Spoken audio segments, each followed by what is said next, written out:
Hello my student. Legal form में आप लोगों का सबका स्वागत है।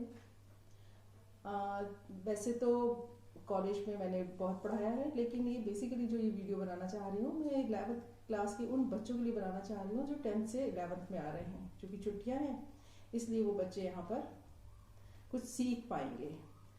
और लीगल फॉर्म ये जो स्टार्ट किया है इसमें बहुत सारी चीज़ें सीखने को मिलेंगी। कॉमर्स के बहुत सारे सब्जेक्ट आपको सीखने को मिलेंगे, तो उनको आप देखेंगे।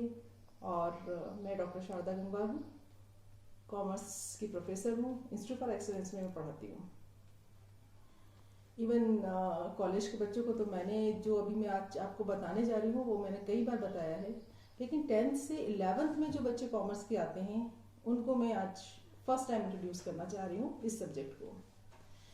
क्योंकि लॉकडाउन का समय चल रहा है, बहुत सारे बच्चे भी स्कूल नहीं जा पा रहे हैं। 10th से 11th में जो बच्चे आते हैं वो जब कॉमर्स लेते हैं तो उनको सबसे पहले उनके दिमाग में आता है कि किस तरीके से वो अकाउंट्स पढ़ें। उनको थोड़ा डर लगता है कि अरे अकाउंट से। और कई बार आपने सुना होगा, क्योंकि अभी आप छोटे बच्चे हो, अभी 11th में आप आ रहे हो, तो बच्चे साइंस के बच्चे कहते हैं कि हम प्रैक्टिकल करते हैं। कॉमर्स के बच्चों को बता दूं कि कॉमर्स के बच्चे भी प्रैक्टिकल करते हैं। उनका जो प्रैक्टिकल सब्जेक्ट होता है वो अकाउंटिंग होती है। और इस अकाउंटिंग में करने के लिए बच्चे पहले से, जैसे 10th से 11th में आते हैं और कॉमर्स सब्जेक्ट को वो सेलेक्ट करते हैं, तो वो हमेशा ये सोचते हैं कि ना कैसे हम कॉमर्स को पढ़ेंगे, अकाउंट्स बहुत टफ होगा। तो इस टफ सब्जेक्ट, टफ वर्ड को हटाने के लिए मैं आज आपको कुछ चीज़ें बताऊंगी जिसे वो आप आसानी से ध्यान रखेंगे। और उसको आप जब भी आपकी क्लासेस शुरू हो जाएंगी स्कूल में, तो आप एकदम, जब आपकी टीचर खुद पूछेंगे कि ना भाई बताओ कि कॉमर्स या अकाउंट क्या होता है, तो आप बता पाओगे। तो मैं आपको बताना चाहती हूँ कि जो अकाउंट्स होता है वो अकाउंट्स 3 रूल्स पर ना डिपेंड होता है। तो ये जो 3 रूल्स होते हैं ये कौन से होते हैं? अकाउंट्स होता है वो अकाउंट्स 3 रूल्स पर ना डिपेंड होता है। तो ये जो 3 रूल्स होते हैं ये कौन से होते हैं? तो जो ये 3 रूल होते हैं, अगर आप इन 3 रूल्स को आप याद कर लोगे, जिनको हम गोल्डन रूल्स कहते हैं, तो समझिए कि आपको पूरा अकाउंटिंग आ जाएगा। तो 3 रूल्स जो हम डिस्ट्रीब्यूट करते हैं उनमें 3 अकाउंट माने जाते हैं। मैं आपको हिंदी और इंग्लिश दोनों में बताऊंगी। तो जो ऐसे बच्चे हैं जो हिंदी मीडियम के हैं वो भी बहुत अच्छे से रख सकते हैं ध्यान, और जो इंग्लिश मीडियम के हैं वो भी ध्यान रख सकते हैं।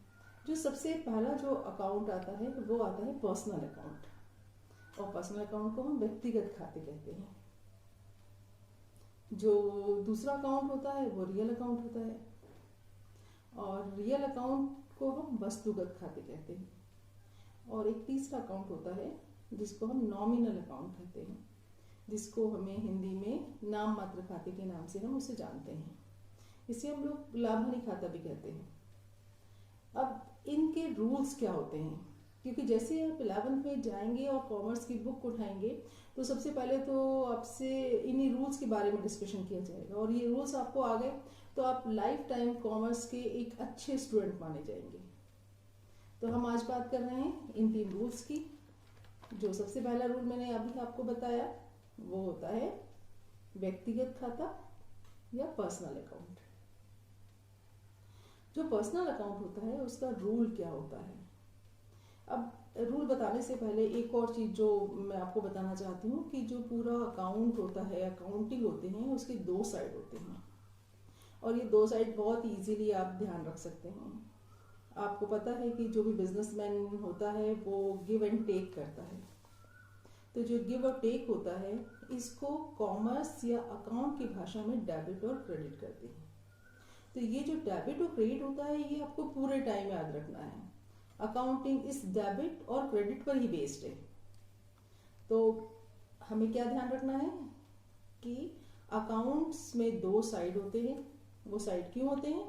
क्योंकि हम पूरा बिजनेस गिव और टेक पर डिपेंड करते हैं, यानी कि एक को लेना होता है और एक को देना होता है। एक कोई सामान अगर ले रहा है तो बदले में हम उसके बदले में उसको पैसे देते हैं। तो आपको इजीली समझ में आ रहा होगा कि हमने कोई सामान खरीदा, कोई चीज खरीदी और उसके बदले में पैसे दिए। यानी आपके पास एक सामान आया है और आपके पास से पैसे गए हैं। तो यहाँ पर आपने क्या क्या देखा कि आना और जाना लगा है। तो इस आने जाने को ही हम कॉमर्स में या अकाउंट्स में डेबिट और क्रेडिट कहते हैं। हिंदी में इसको नामे और जमा कहा जाता है। तो ये बात आप याद रखेंगे कि नामे और जमा या फिर डेबिट और क्रेडिट। तो अब आपको ये देखना है कि डेबिट किसे करना है। इस आने जाने को ही हम कॉमर्स में या अकाउंट्स में डेबिट और क्रेडिट कहते हैं। हिंदी में इसको नामे और जमा कहा जाता है। तो ये बात आप याद रखेंगे कि नामे और जमा या फिर डेबिट और क्रेडिट। तो अब आपको ये देखना है कि डेबिट किसे करना है और क्रेडिट किसे करना है। तो हमने अभी 3 रूल्स की बात करी। 3 रूल में हमने देखा, सबसे पहला मैंने आपको रूल बताया व्यक्तिगत खाते का या पर्सनल अकाउंट का। तो पर्सनल अकाउंट का जो रूल होता है हिंदी में वो रूल कहलाता है पाने वाले को डेबिट और देने वाले को क्रेडिट। यानी पाने वाले को नामे, देने वाले को जमा। अगर हम इसको इंग्लिश में समझें तो ये जो है debit the receiver and credit the giver.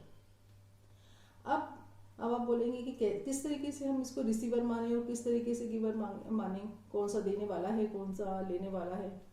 तो जैसे अभी मैंने आपको एग्जांपल दिया कि आप कोई सामान खरीदने जा रहे हैं किसी दुकान पे और आपने उस सामान को खरीदा, तो आपके पास एक सामान आ गया और आपके पास से पैसे चले गए।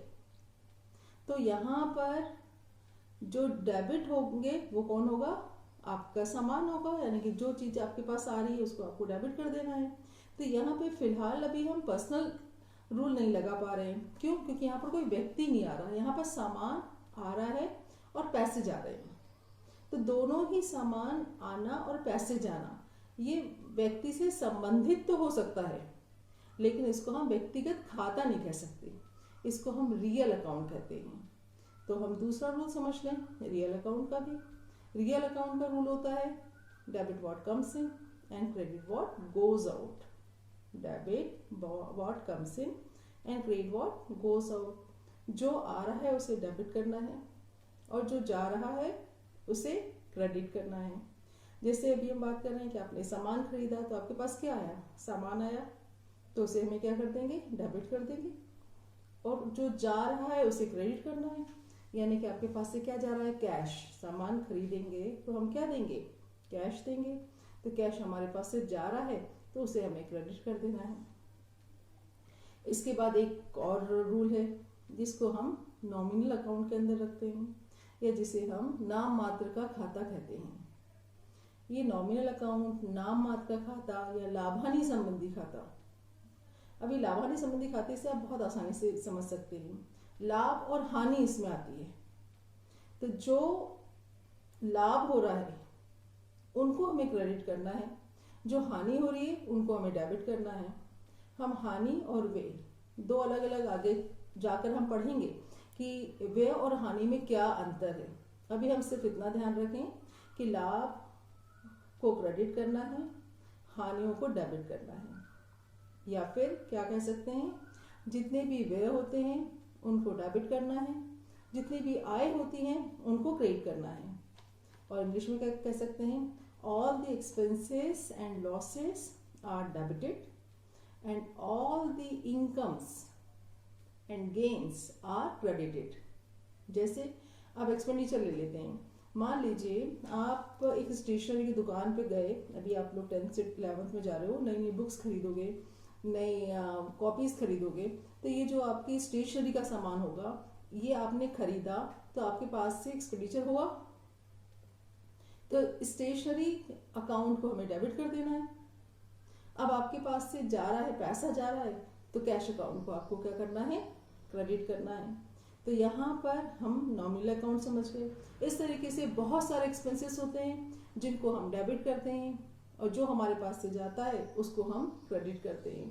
तो यहाँ पर मैं आप लोगों से बोलना चाह रही हूँ कि आज आप इन 3 रूल्स को जो मैंने आज आपको करवाए हैं, एक बार आप और सुन लीजिए इन रूल्स को आप बार बार इसको समझने की कोशिश करिए। और फिर जब हम नेक्स्ट वीडियो की बात करेंगे तो उसमें और कौन कौन से अकाउंट इन 3 अकाउंट में या किस अकाउंट में शामिल होते हैं उसके बारे में डिस्कशन करेंगे। तो पहले ये 3 रूल्स को आप याद करिए, और सिर्फ इन 3 रूल्स को याद करना है, और आपको ये नहीं करना कि आपको पूरा अकाउंटिंग याद करना है, सिर्फ 3 रूल याद करने हैं। तो ये जो 3 रूल हैं इनको आप याद करिए, और याद करने के बाद जब नेक्स्ट वीडियो देखेंगे तो आपको पता चलेगा कि किस तरीके से कौन से अकाउंट को हमें पर्सनल में रखना है, रियल में रखना है या नॉमिनल में रखना है। और हमारा जो काम होगा वो चुटकी बजाते ही हम उन रूल्स को के थ्रू अपनी अकाउंटिंग कर सकते हैं। तो आप इस वीडियो को देखिए, लाइक करिए, सब्सक्राइब करिए, शेयर करिए और अपने कमेंट्स इसमें जरूर डालिए। ओके, थैंक यू वॉच करने के लिए।